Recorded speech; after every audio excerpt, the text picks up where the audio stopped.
सो hello students, next आपका topic है power. तो पार में क्या है? Power is defined as time rate at which work is doing और एनर्जी इज़ ट्रांसफर्ड। तो पार क्या होती है कि आप कितना काम कर सकते हो, आप में कितनी कैपेबिलिटी है वो काम को पूरा करने की।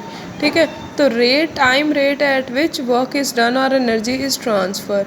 तो वर्क क्या है कि कितनी अमाउंट ऑफ वर्क जो है एक टाइम में हो रहा है उसको आप पार बोलोगे। ठीक है, average power of a force is define as ratio of work to the total time taken. ठीक है, तो पार की क्या होएगी? पार की एवरेज क्या होएगी आपके पास? Work upon time. ठीक है, इंस्टेंटेनियस पार क्या होती है कि as the limiting value of average power as time approaches to zero. तो इंस्टेंटेनियस होता है उस इंस्टेंट की वैल्यू, उस छोटे से टाइम पीरियड की वैल्यू निकालना जिसमें आपका पार इंटरवल जो है वो ज़ीरो को अप्रोच कर रहा है। ठीक है, ज़ीरो को अप्रोच कर रहा है तो P आपके पास dW अपॉन dt आ जाता है फॉर स्मॉल इंटरवल, क्योंकि इंस्टेंट वैल्यू के लिए क्या है कि स्मॉल इंटरवल ऑफ टाइम होएगा और अप्रॉक्सीमेटली जो है अप्रोच करेगा ज़ीरो को। तो यहाँ पे dW क्या है? Small amount of work done in small interval of time. ठीक है, अब dW को हम लिख सकते थे फोर्स इंटू डिस्प्लेसमेंट, dr यहाँ पे डिस्प्लेसमेंट है। ठीक है, work done is equals to force into displacement, force into displacement करके मैंने यहाँ लिख दिया। ठीक है, तो जो dt था वो dr अपॉन dt लिख दिया। तो rate of change of displacement with respect to time आपके पास क्या होता है? वेलोसिटी। तो पावर का फॉर्मूला हो गया फोर्स इंटू वेलोसिटी, ये भी आपने याद करना है, एक फोर्स इंटू वेलोसिटी। तो पार लाइक वर्क एंड एनर्जी, ये भी स्केलर क्वांटिटी उसकी होती है और इसकी डिमेंशंस ये है ml² t-3।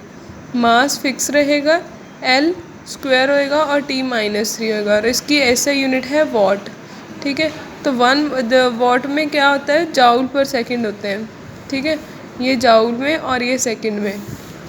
तो हम लिख सकते हैं 1 watt is equals to 1 joule per 1 second.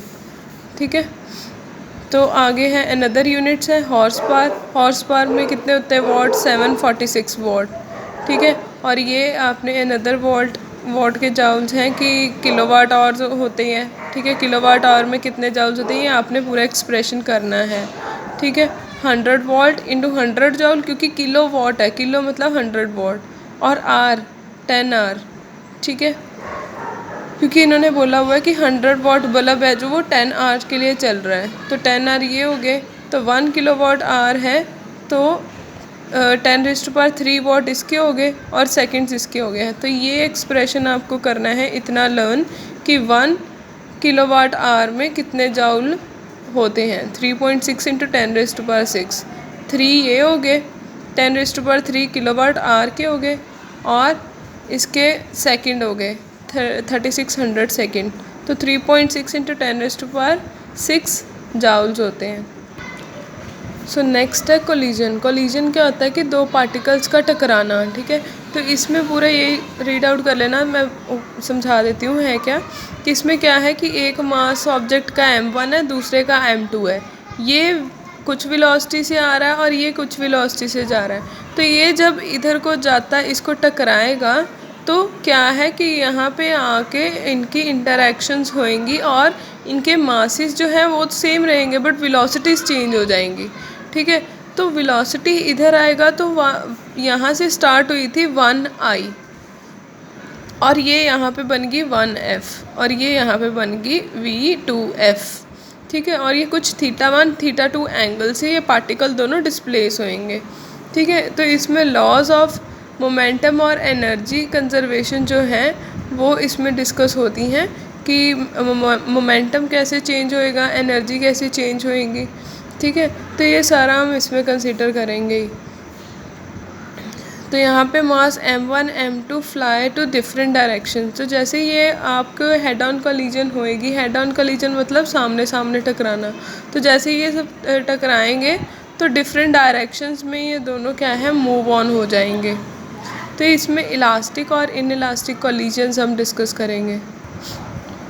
सो अब फर्स्ट हम करेंगे कोलिजन इन वन डायमेंशन। तो वन डायमेंशन कोलिजन करेंगे, पहले करेंगे कम्प्लीटली इनइलास्टिक कोलिजन।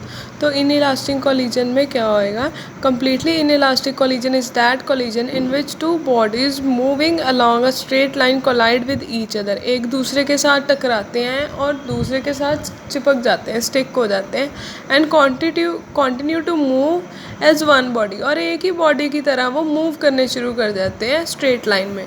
ठीक है, तो टू ऑब्जेक्ट्स हैं, ठीक है, वो दोनों टकराएंगे और एक ही बॉडी की तरह वो same direction same straight line में मूव करेंगे। ठीक है, तो m1 मास a का है, v1 वेलोसिटी से ये मूव कर रहा है, ये m2 है b पार्टिकल, v2 वेलोसिटी से ये मूव कर रहा है, दोनों टकराए। ठीक है, f1 2 है, मतलब 1 ने 2 के ऊपर फोर्स लगाई, तो ये स्मॉल f ये एक फोर्स इधर को लगेगी, तो ये दोनों क्या है, म्यूचुअली दोनों इकट्ठे होके एक ही डायरेक्शन में चलेंगे और इनके मासेस प्लस हो जाएंगे, ऐड अप हो जाएंगे। तो ये बिफोर कोलिजन सिचुएशन थी, ये आफ्टर कोलिजन सिचुएशन है।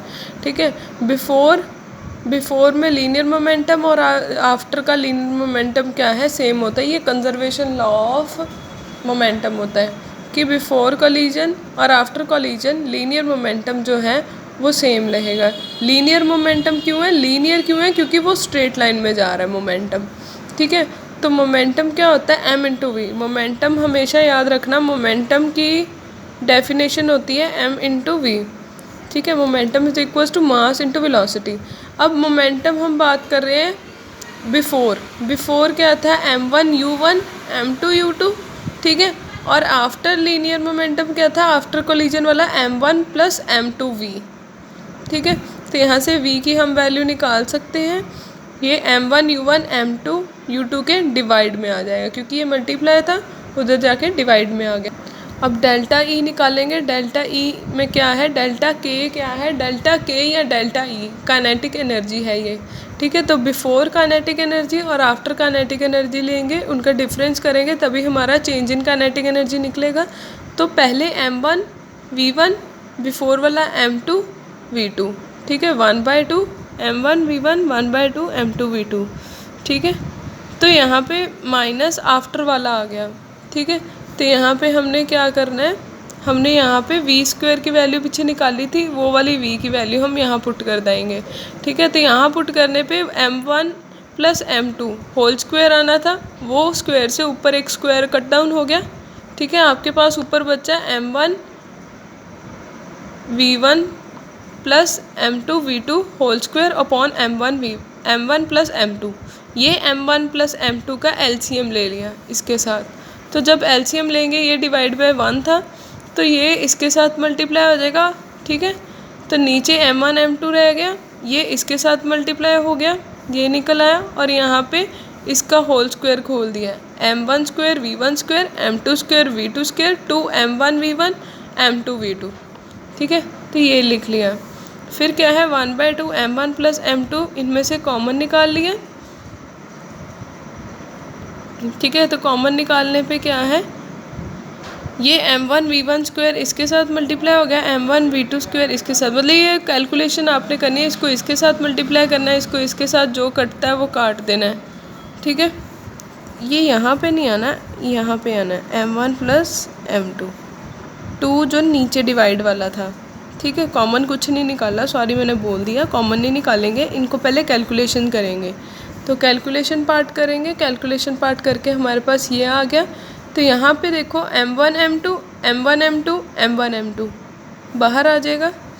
ठीक है, इसके साथ v1 v2 आना है, तो m1 m2 बाहर आ गया, अंदर बचा v1 square v2 square minus 2 v1 v2। ये a माइनस b का होल स्क्वायर का फॉर्मूला निकल गया। ठीक है, तो अप टू दिस ये आपका चेंज इन काइनेटिक एनर्जी आ गया।